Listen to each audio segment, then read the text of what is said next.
Sa aking mga viewers at subscriber, welcome to my YouTube channel, Hermotech. Sa ngayon mayroon tayong isang amplifier. Galing ito kay Perman, Family Perman. Ngayon ang pinaka-complaint niya rito ay wala raw sound. Yan, no? Hindi ko nga alam kung anong brand nito, hindi ko pa nabubuksan eh. Ngayon pagka walang sound, check natin yung kanyang amplifier at ang kanyang relay kung nakiklik ba o kaya baka may mga kinalawang na resistor o transistor. Ayan lang at bubuksan na natin to. Ayan na, naalis ko na yung pinakabalot nya sa pala itong concert. Ayan o, yung mga ganitong nakadikit na concert, medyo palaisipan to kung urig o ano. Yung nakaprint yun ang maganda eh, yung kagaya nung ginawa ko nung nakaraan. Yan, wala raw sound. Ngayon lalagyan natin ng speaker. Ayan, no? Lalagyan natin ng speaker, tapos pa-power. Nauna ito kasi wala pang mga bluetooth to eh. Ayan na, mga case niya ngayon madali talagang kalawangin kasi hindi naka-primer eh. Diretso pintura lang kaagad ng kulay itim. Kagaya nung araw yung mga amplifier halos hindi kinakalawang kahit yung mga pisa niya sa loob. Kaya lang napakamahal naman, halos hindi ka makabili-bili. Ngayon napakamura, madali namang masira. Ayan, kasi noong araw bihira lang may amplifier eh. Karamihan noong araw booster, car stereo, nilalagyan ng booster o kaya kasit na maliit lang. Kasi yung kasit noong araw mahal din eh, hindi nga ako makabili-bili niyan eh. Ngayon napakamura na lang, kaya lang madali namang masira.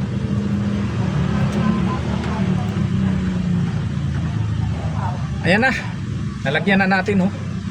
Kabilaan ngayon, ipa-plug natin to.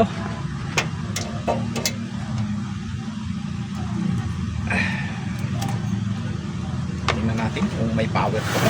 Wala siyang sinabi. Sa sinabi niya, wala raw sound. Ayan, pa-plug na natin. Oh. Teka.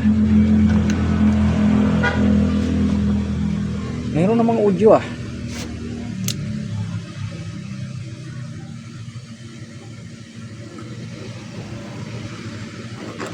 Langgaral ah. Tingnan natin. Yun, narinig ko mayroon eh. Baka sa mga volume lang ito. Pagka nagkiklik kasi yung relay, dito lang yan sa mga volume eh. Papalitan natin lahat yan.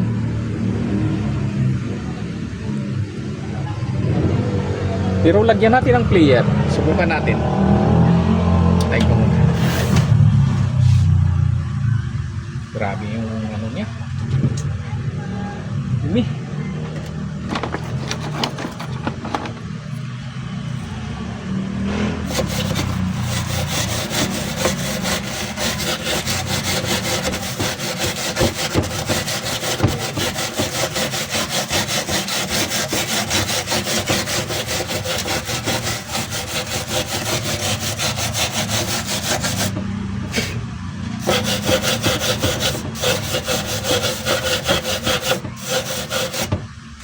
Ayan na. Saka natin ng player. Yan. Nasa CD tayo nakalagay. Silip natin dito sa CD. Ayan, naka CD na siya. Yan. Tapos wala talaga. Kasi yung player natin nag-ano na eh, nagsisignal na eh.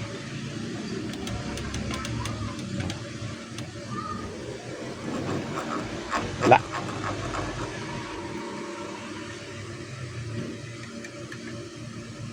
Ngayon, pagka ganito, ang gagawin natin ay bubuksan na natin. Tingnan natin, baka kinalawang na yung kanyang mga resistor o kaya transistor. Ayan na, nabuksan ko na siya pero hindi siya kinakalawang eh. Parang tanso yung mga paa ng nangingitim lang. Yan. Ganyan yung mga dati eh. Ayan oh. Hindi kinakalawang yung mga resistor. Lilinisin lang natin to. Ngayon, alisin natin tong pinakaano niya para makita natin kung nag-click ba yung relay. Tapos, unang-unang gagawin natin ay tanggalin natin yung pinaka-input dyan, socket dyan. Tapos, i-test natin kung may audio ba.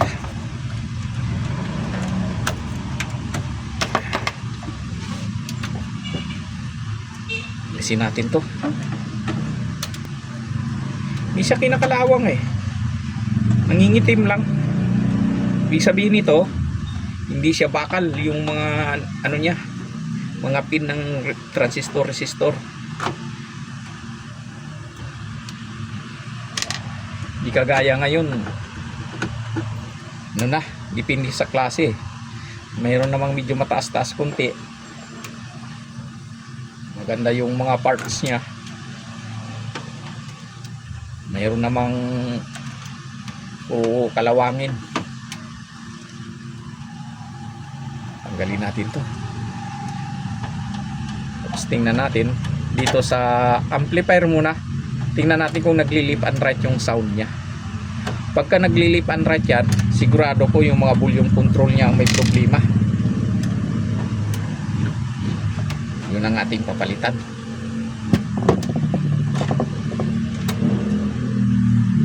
Tanggal na. Silipin natin yung relay kung nag-click pa. Yun ko. Nag-click na eh. Mabilis nga mag-click eh. Ngayon, tanggalin natin to. Ito, hindi halos makita. Para sa mga baguhan natin ay alam na kagad kung anong gagawin. Itong input ito, yan. Tapos tusukin natin ang screwdriver dyan sa socket na yan kung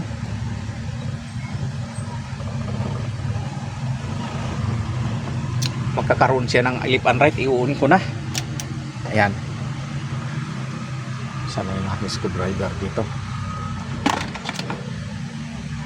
Ito.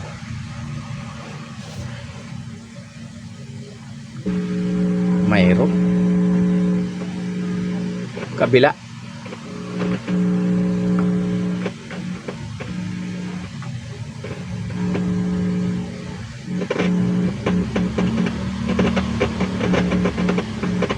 Okay yung ibig sabihin lang yan, okay yung lahat ito, good ito.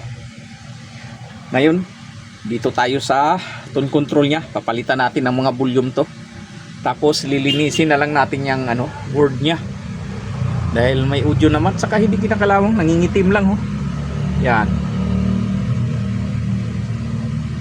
Ayan lang, at tatanggalin natin tong pinakaharap nya. Ayan na. Natanggal na natin yung pinaka tone control nya. Ayan oh, hindi siya kinakalawang eh. Ayan. Madumi lang eh, brinas ko nga eh. Ayan oh. Yan. Yung ceramic niya, transistor, resistor, mga IC, puro tanso yung mga pinakapaan niya. Saka hindi kinakalawang yung board oh. Yan. Ganyan yung mga nauna eh. Ngayon tinanggal ko na yung ating mga rito. Potentiometer, yung pinaka volume niya. Andito na siya oh. Yan. Tapos ito yung ating ipapalit. Yan, may bago na tayo. Yan. Yan yung ating ipapalit. Ang gagawin natin ay hihinangin na natin yan.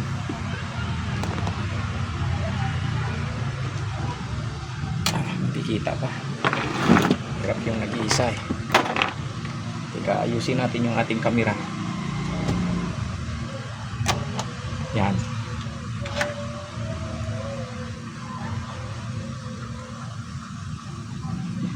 Ilagay na natin yung mga bago nating volume.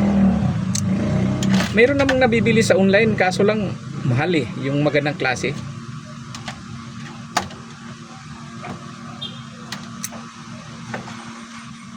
Nasa ako na to dito sa dulo sa ibabaw para pag hinang natin mamaya didikit na siya. Yan. Sa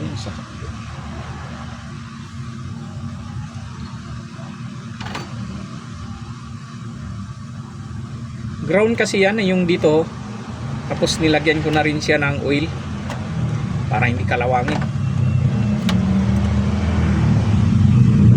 Yan, hihinangin na natin yan.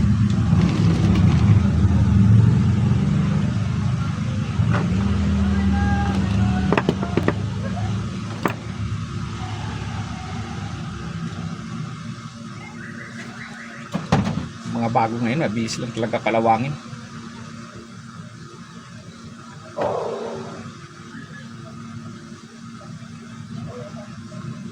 Ayan, ganyan lang sa mga baguhan natin. Matitister nyo naman kung hindi niya talaga gumagana tong pinsiameter. Pero ako hindi ko na tinitister kasi alam ko na ganito yung mga lagi kong pinapalitan. Halos 2 taon lang ang haba ng buhay nito Minsan wala pa nga Kaya nilagyan ko ng oil para medyo tumagal.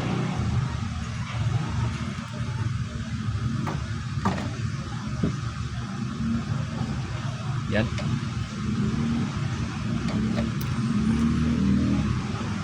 Wala pang ang Bluetooth to.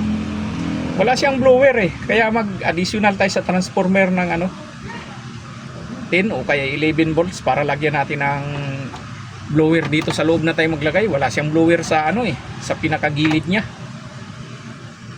Saka hindi naman niya sinabi sa akin kung palalagyan niya ito ng USB Bluetooth. Wala naman siyang sinabi. Ang sinabi lang niya yung blower. Ayun, yung blower madali lang naman.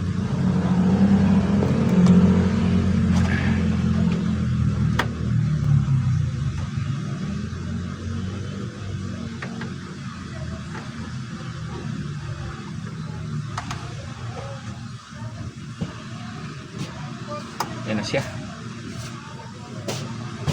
Yun. Yun yung mayari. Sumilip na.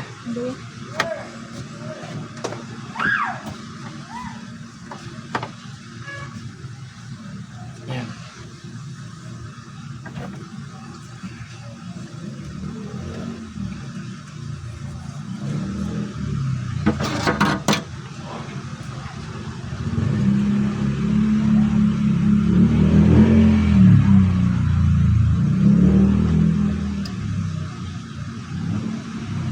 Ayan, sa mga baguhan natin, hinangin lang natin ng ganyan.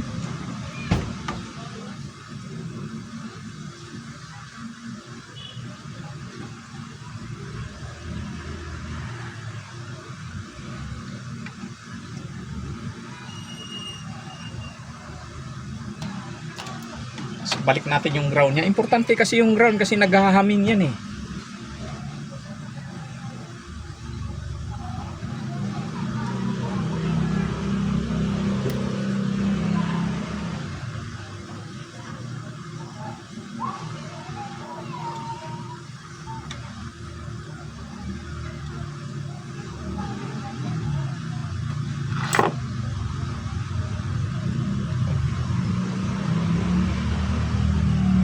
Yan, umikit na.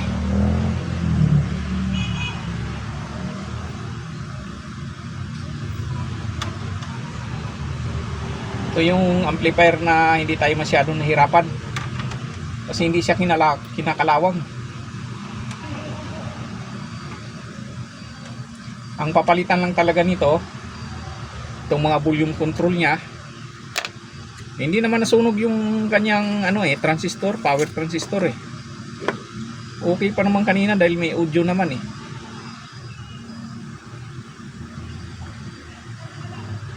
Kahit wala siyang blower, nakayanan niya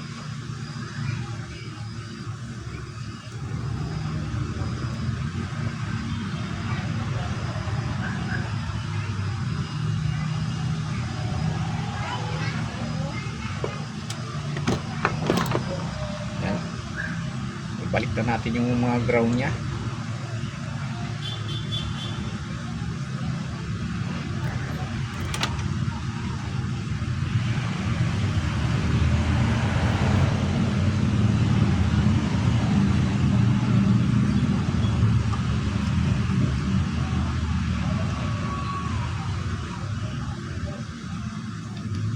Yan, malapit na.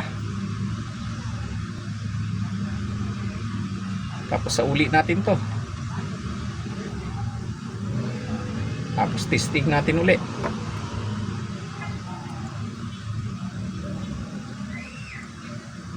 Okay naman yung voltahe niya eh. Kasi tinis ko rin. Minsan kasi nawawalan din ng voltahe sa regulator eh. Pero ito okay, may supply siya eh. Kaya duda ako dito lang talaga sa mga volume niya.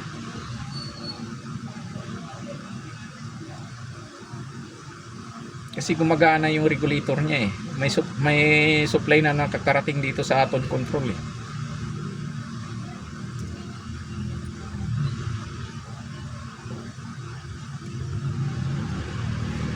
Minsan isa rin yan sa dahilan kung nawawala ng sound dahil nasisira yung kanyang regulator.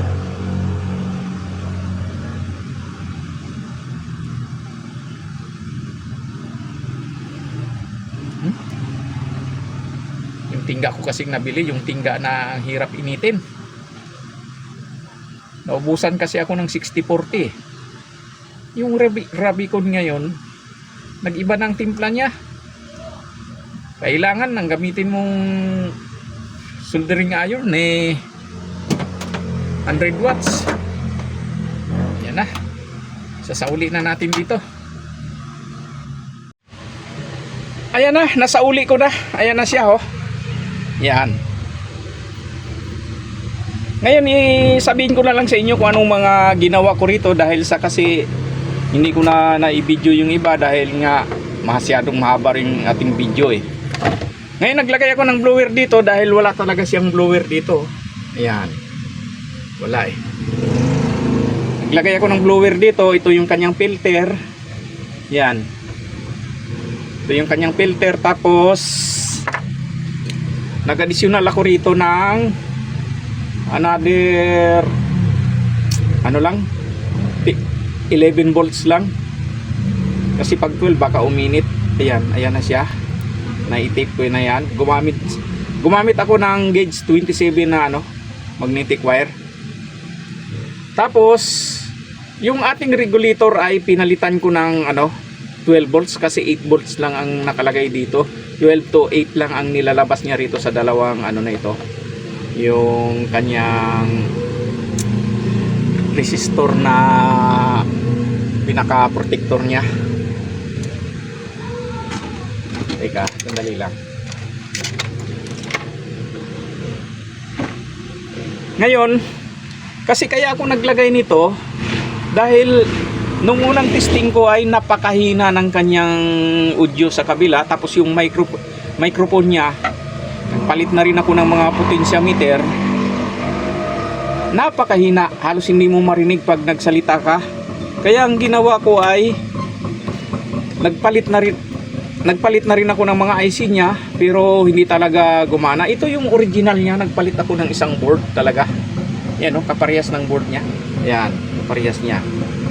Ngayon iba, original din yan, galing din yan sa concert. Ngayon itong kanyang original na board ay napakahina. Nilipat ko na lang yung mga saksakan nito, pati yung potentiometer kasi bagong kapapalit ko lang. Ngayon nagpalit na rin ako nitong IC. Napakahina ng audio niya. Tapos may problema pa yung kanyang left and right. Nagpalit na rin ako ng mga ano na yan, pinaka preamp na yan na IC. Ganun pa rin. Kaya hindi ko na trinis. Palagay ko baka sa resistor o ano. Pero ang mga resistor niya kasi ay good naman. Wala siyang putol kasi mga tanso siya eh. Ayan. Yan siya oh. Yan. Tapos napansin ko, parang ginawa na ito eh. Kasi wala siyang regulator dito. Wala siyang ano eh 78L05. Mayroon siya rito isang resistor na hindi ko alam kung ito na ba yung supply niya. dahil matagal, halos ano eh, ang hirap kong ginawa ito eh. Kaya ang ginawa ko ay naglagay na lang ako ng panibago. Medyo yung distance ng kanyang mga potentiometer ay magkaiba rito sa nilagay ko. Ngayon nagpanibago na lang ako ng butas. Nagpanibago ako ng butas dito para mailagay ko lang yung potentiometer. Tapos yung connection niya sa likod ay binago ko na rin. Ayan. Binago ko na rin yung mga connection niya. Doon hindi ko na nabidyohan. Pero binago ko yan. Napakahirap eh. Matagal ko na rin stock to. Pero ano yan eh. Original din yan na hindi kinakalawang yung mga resistor niya. Galing din yan sa concert. Kasi akala ko kinakapos sa supply, kaya mahina siya. Ngayon nung pinalitan ko tong regulator niya, ito, dalawa na ito, isang negative 12 yan eh, saka positive 12. Ganun pa rin, kahit pinalitan ko na ng 12 volts. Ngayon hindi ko na inalis yan, 12 volts pa rin yan. Mas maganda nga eh kung 12 volts para lumakas palalo yung ating amplifier, kasi 8 volts lang ang sinupply. Kasi 12 naman talaga ang nakalagay rito eh, sa ano niya, sa marking niya. Ayun ho, hindi alas makita no, pero 12 eh. Yan. Ngayon nagpalit ako rito ng itong kapasitor, kasi napansin ko rin medyo mahina na rin eh. Ayan lang yung mga ginawa ko rito. Tapos nag-additional din ako ng ano nga, rewind sa ating blower, kasi pag dito tayo kumuha sa kanyang mga regulator ay naghahaming siya. Kailangan mo pang gumamit ng mga kung ano-ano para mawala yung haming. Kaya ang ginawa ko mas mabilis, nag-additional na lang ako para wala talaga siyang kahaming-haming. Ngayon andyan na, may blower na siya. Tapos yung takip nito ay napinturahan ko na rin. Ngayon bago na isauli natin yung takip ay kailangan muna nating i-testing.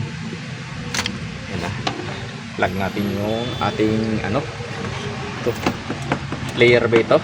Wala naman kasi siyang sinabi kung lagyan ng bluetooth ito eh, kasi pwede naman sana dito. Ayan muna, dahil mahirap din yun eh. Nahirapan na nga ako rito eh.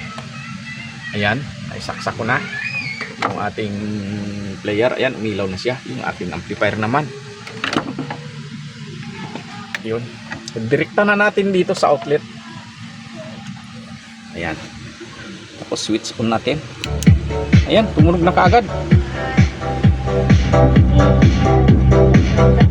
Ayan, hinaan ko lang kasi baka makapiright kasi ako. Minsan kasi umaano eh, bumabalik yung video ko. Tapos nabarnisan ko na rin siya, kaya ayan, medyo kumintab. Ayan na siya. Ayan, electrical varnish ang ginamit ko dyan. Ayan. Ngayon ibalik na natin yung takip nito para matapos na ito at may balik na sa may-ari. Ayan na, nasauli ko na. Ayan na yung takip niya oh, maganda na. May pintura na. Tapos subukan natin yung mic. Ayan.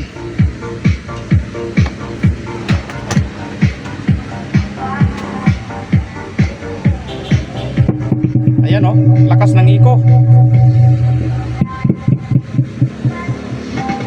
Doon sa original niyang board ay napakahina. Hello. Ayan. Hello. Ayan, okay na ito pang video ke. Bili na lang siya ng player na kagaya niya no, sa akin. Ayan. Sabihin ko na lang sa may-ari para mayroon siyang bluetooth. Mura lang naman yan eh sa online. Wala kasi siyang sinabi kung lagyan dito eh. Pwede sana dito oh. Yan. Yan, baka makapiright tayo eh. And lahat, maraming salamat sa inyong panonood, and please like, share, and subscribe to my YouTube channel for more upcoming video. Thank you.